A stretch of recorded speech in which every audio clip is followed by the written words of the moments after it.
Declaro aberta a primeira reunião da Comissão Parlamentar de Inquérito, criada pelo requerimento do Senado Federal número 470 de 2025, para apurar no prazo de 120 dias, com limite de despesa de R$30 mil, a atuação, a expansão e o funcionamento das organizações criminosas no território brasileiro. Minha indignação, nesse momento, perante o Brasil, os brasileiros, que esperam uma CPI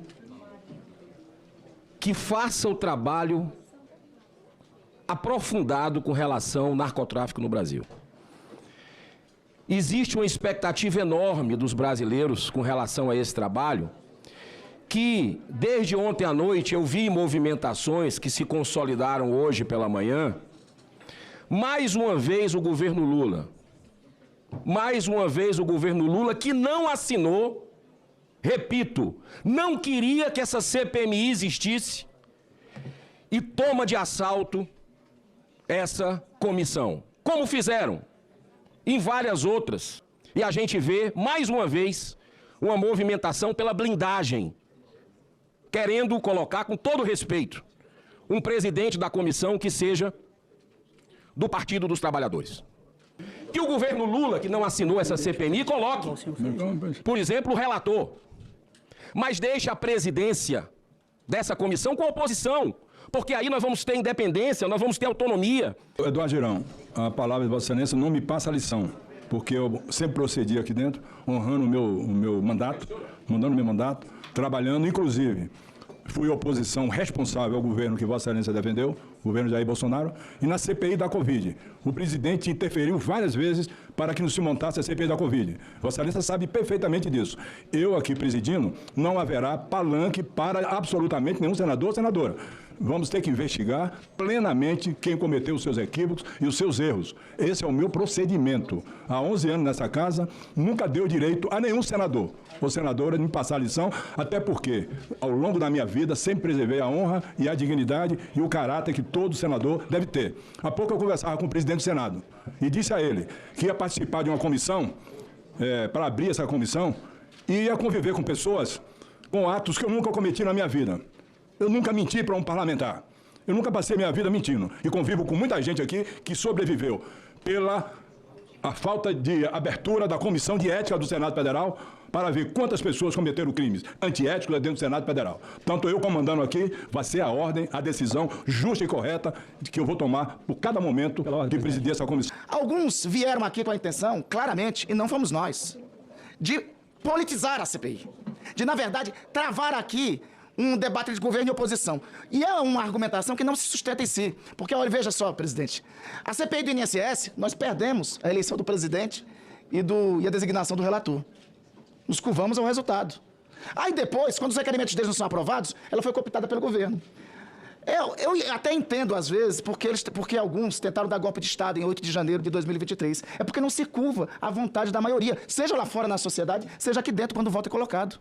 Está sendo apresentado aqui, na verdade, está sendo apresentado, acabou de ser apresentado, por alguém inconteste, que é independente, que é o senador Alessandro Vieira, uma proposta de composição para que a CPI fique acima de qualquer tipo de politização. Porque o problema do crime organizado e de enfrentamento com o crime organizado não é um problema de direita, da esquerda, de governo, da oposição. É um problema do Brasil, que nós temos que tratar com seriedade e enfrentar com uma técnica que somente 2 delegados de polícia podem ter para enfrentar uma questão gravíssima como essa. O reconhecimento formal dessas facções como organização terrorista, na minha visão, isso é a 4ª onda terrorista mundial. É a 4ª onda. É quem estuda o assunto entende isso. A legislação penal e como armas estão sendo fabricadas no ambiente doméstico. Essas são as minhas propostas, presidente, e coloco o meu nome à disposição dos meus colegas. Eu tenho uma história de vida de 27 anos como delegado. Eu passei novo no concurso aos 24 para 25 anos. Minha mãe, quando eu passei no concurso, ela falou: Fabianinho, você vai ser delegado, meu filho. Eu lembro que eu disse para ela: mãe, a polícia precisa de pessoas boas. Porque o policial é o primeiro garantidor de direitos. Ele não pode ser visto como violador de direitos. Infelizmente, essa regra mudou. Infelizmente, esse rótulo está aí. Agora, também eu fico muito triste quando alguém tenta, de alguma forma, macular a sua história de vida, com todo respeito, por sigla partidária. Essa pauta da segurança pública, isso está expresso na Constituição Federal desde o dia 5 de outubro de 88. A segurança pública é direito de todos, mas é dever do Estado. E ali ele elenca quais são as instituições que são corresponsáveis para dar efetividade à população. A Polícia Militar anda fardada, armada, ostensivamente, para evitar que o crime ocorra. Com a competência estadual, a Polícia Federal residual naquelas infrações, competência da União. A Polícia Civil com a competência de Polícia Judiciária para coletar provas de natureza objetiva e subjetiva, e ao final o Ministério Público, titular da ação penal, vai deflagrar a ação penal e, assegurando contraditório para a defesa, a pessoa vai ser condenada ou absolvida. Então, eu não quero que os seus colegas tenham dúvida, e eu senti isso pela fala dos colegas, da minha consciência, porque o que me rege está na política é o meu freio ético. Não tem, eu estou acima disso tudo. E eu vou falar uma coisa aqui. Eu lembro que eu estava dando uma entrevista no governo Bolsonaro e começaram a querer falar no Roda Viva, salvo engano. Começaram a querer falar de um partido político da base do Bolsonaro. Eu fui em rede nacional, defendi. Eu falei, isso em direito penal se chama responsabilidade penal objetiva. Você condena todo mundo por estar fazendo parte de uma sigla partidária. E onde Thomas Hobbes já falava na obra Leviatã. O ser humano é mau por natureza, é lobo do próprio homem.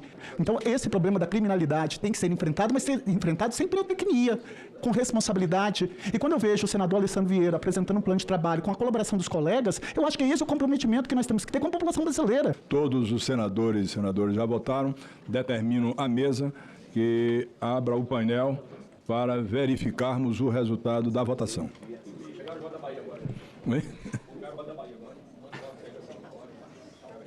O senador Fabiano Contarato, foi eleito por margem muito apertada contra o senador Hamilton Mourão, que mais uma vez se demonstra ser bom de urna, porque venceu a eleição contra o Fabiano, é muito difícil aqui no Senado Federal. Então, concluindo o meu trabalho que presidi essa eleição, eu quero passar a presidência ao senador Fabiano Contarato, para que ele possa presidir, e há uma proposta, senador Fabiano Contarato, da senadora Damares Alves, para que o vice seja o senador Hamilton Mourão. Então, Vossa Excelência concorda? Os senadores, todos os senadores concordam? Então, está eleito como vice-presidente para uma grande contribuição o senador Hamilton Mourão. Nos termos regimentais, designo o senador Alessandro Vieira como relator dos trabalhos dessa comissão, a quem convido para tomar assento nessa mesa e usar a palavra posteriormente. Quero aqui, mais uma vez, senador Alessandro, parabenizar pela iniciativa e tenho certeza que, com serenidade, sobriedade, dentro da legalidade, os trabalhos dessa comissão serão conduzidos de forma muito tranquila, com a ajuda de todos os senadores e senadoras. Ao passo que também aqui quero fazer um convite ao senador Mourão, como vice-presidente, agradecer a todos os senadores e senadoras. Assumo a presidência dessa CPI com o mesmo senso de dever que sempre guiou minha vida pública. Não por vaidade, não por ambição, mas por responsabilidade.